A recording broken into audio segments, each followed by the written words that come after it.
محبت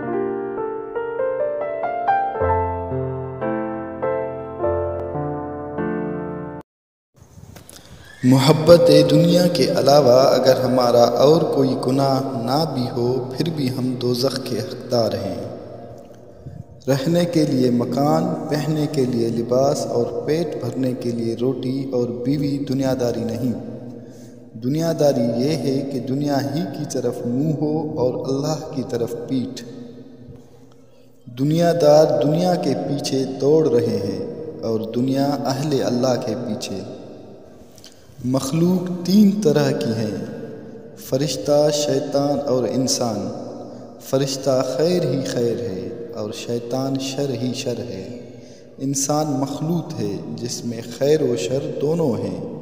جس پر خیر کا غلبہ ہوتا ہے وہ فرشتوں سے مل جاتا ہے اور جس پر شر کا غلبہ ہو وہ شیطان سے۔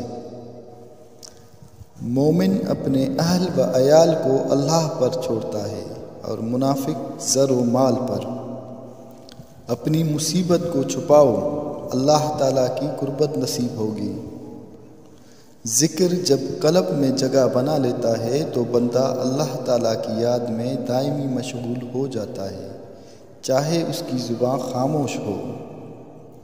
تنہائی میں خاموش رہنا بہادری نہیں، مجلس میں خاموش رہنے کی کوشش کرو۔ بہترین عمل لوگوں کو دینا ہے، لوگوں سے لینا نہیں۔ لوگوں کے سامنے معزز بنے رہو، اگر اپنا افلاس ظاہر کرو گے تو لوگوں کی نگاہوں سے گر جاؤ گے۔ میانہ روی نصف رزق ہے اور اچھے اخلاق نصف دین۔ وہ انسان کتنا کب نصیب ہے جس کے دل میں جانداروں پر رحم کی عادت نہیں۔ تیرے سب سے بڑے دشمن تیرے برے ہم نشیں ہیں۔ تمام اچھائیوں کا مجموعہ عمل سیکھنا ہے، عمل کرنا اور دوسروں کو سکھانا ہے۔ جو اللہ تعالیٰ سے آشنا ہوا اس نے خلق خدا کے ساتھ تواضع کا برتاؤ کیا۔ جب عمل میں تجھے خلاوت نہ ملے یوں سمجھ تو نے اسے کیا ہی نہیں۔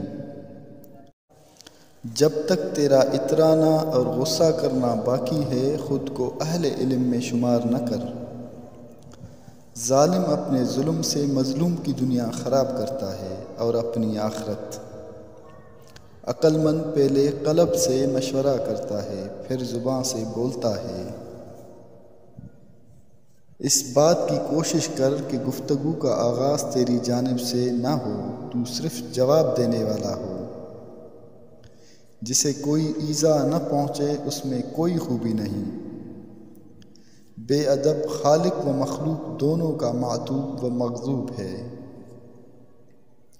مستحق سائل اللہ تعالیٰ کا ہدیہ ہے جو بندے کی طرف بھیجا جاتا ہے۔ تو نفس کی تمنا پوری کرنے میں لگا ہے اور نفس تجھے برباد کرنے میں۔